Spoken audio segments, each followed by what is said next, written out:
ಬೆಳ್ಳಂಬೆಳಗ್ಗೆ ಕರಡಿ ಪ್ರತ್ಯಕ್ಷ, ಗ್ರಾಮಸ್ಥರಲ್ಲಿ ಭೀತಿ, ಅರಣ್ಯ ಇಲಾಖೆಯ ನಿರ್ಲಕ್ಷ್ಯಕ್ಕೆ ಆಕ್ರೋಶ.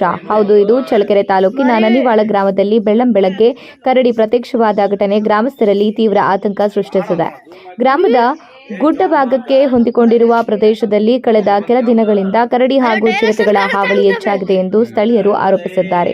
ಗ್ರಾಮಸ್ಥರು ಹಲವು ಬಾರಿ ಅರಣ್ಯ ಇಲಾಖೆಗೆ ಹಾಗೂ ಅರಣ್ಯ ಸಚಿವರ ಗಮನಕ್ಕೆ ವಿಷಯ ತಂದಿದ್ದರೂ ಯಾವುದೇ ಸಮರ್ಪಕ ಕ್ರಮ ಕೈಗೊಳ್ಳಲಾಗಿಲ್ಲ ಎಂದು ಆಕ್ರೋಶ ವ್ಯಕ್ತಪಡಿಸಿದ್ದಾರೆ.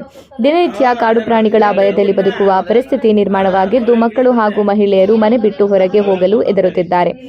ಭಾನುವಾರ ಬೆಳಗ್ಗೆ ಕರಡಿ ಗ್ರಾಮದ ಸಮೀಪ ಪ್ರತ್ಯಕ್ಷವಾಗಿರುವುದು ಮತ್ತಷ್ಟು ಭೀತಿಗೆ ಕಾರಣವಾಗಿದೆ. ತಕ್ಷಣ ಅರಣ್ಯ ಇಲಾಖೆ ಸಿಬ್ಬಂದಿ ಗ್ರಾಮಕ್ಕೆ ಬಂದು ಸೂಕ್ತ ಕ್ರಮ ಕೈಗೊಳ್ಳಬೇಕು, ಕಾಡು ಪ್ರಾಣಿಗಳನ್ನು ಸುರಕ್ಷಿತವಾಗಿ ಕಾಡಿಗೆ ಹಿಂತಿರುಗಿಸುವ ವ್ಯವಸ್ಥೆ ಮಾಡಬೇಕು ಎಂದು ಗ್ರಾಮಸ್ಥರಿಗೆ ಭದ್ರತೆ ಒದಗಿಸಬೇಕು ಎಂದು ಜನರು ಆಗ್ರಹಿಸಿದ್ದಾರೆ. ಗ್ರಾಮದಲ್ಲಿ ಯಾವುದೇ ಅನಾಹುತ ಸಂಭವಿಸುವ ಮುನ್ನವೇ ಅಧಿಕಾರಿಗಳು ಎಚ್ಚರಿಕೆ ವಹಿಸಬೇಕು ಎಂದು ಸಾರ್ವಜನಿಕರು ಒತ್ತಾಯಿಸಿದ್ದಾರೆ.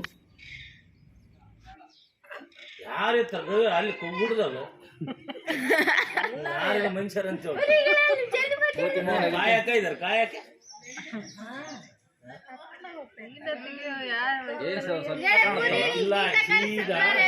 ಮರಸ್ನಳ್ಳಿದ್ದ ಕೆಳಕ್ ಇಳಿತತ್ತ ಸಾಮಾನ್ಯ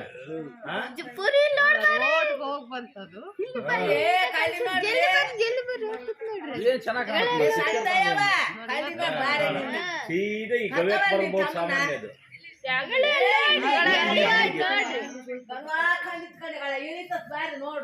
ಕೈ ಲೋಡ್ ಬರಕಿಲ್ಲಿ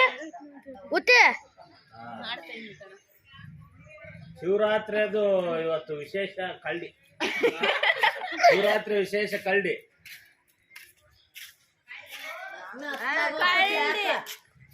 ಅದೇ ಈ ಮನುಷ್ಯನಕ್ ಬಂದು ಗವ್ಯಕ್ ಬರ್ಬೋದು ಅದು.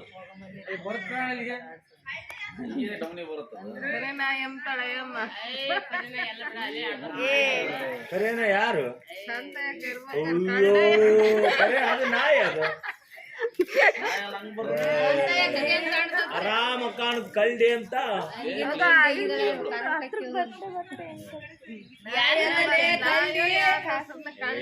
ನಾಯೆಲ್ಲ ಬಿಡು. ಮುಷಿಣಿ ಕೂಡ ಕಾಣುತ್ತ ಅದ್ರದ್ದು ಕಳ್ಳಿ ನೋಡ, ಬೆಳ್ಳಗಿಲ್ಲ ಐದವೇ.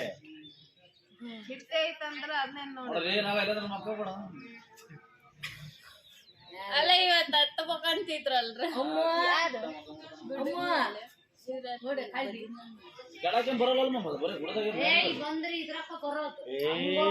ಬರ್ತತೆ ಸೀದಾ ಬಾಳೆ ಗಿಡಕ್ಕೆ ಎಮ್ಮೆ ಬಂದ ಬರ್ತತೆ. ನಾಯಿ ಎಂತಿಯಲ್ಲೇ ಸೀದಾ ಮರಸ್ನಾಕ್ ಬಂತು.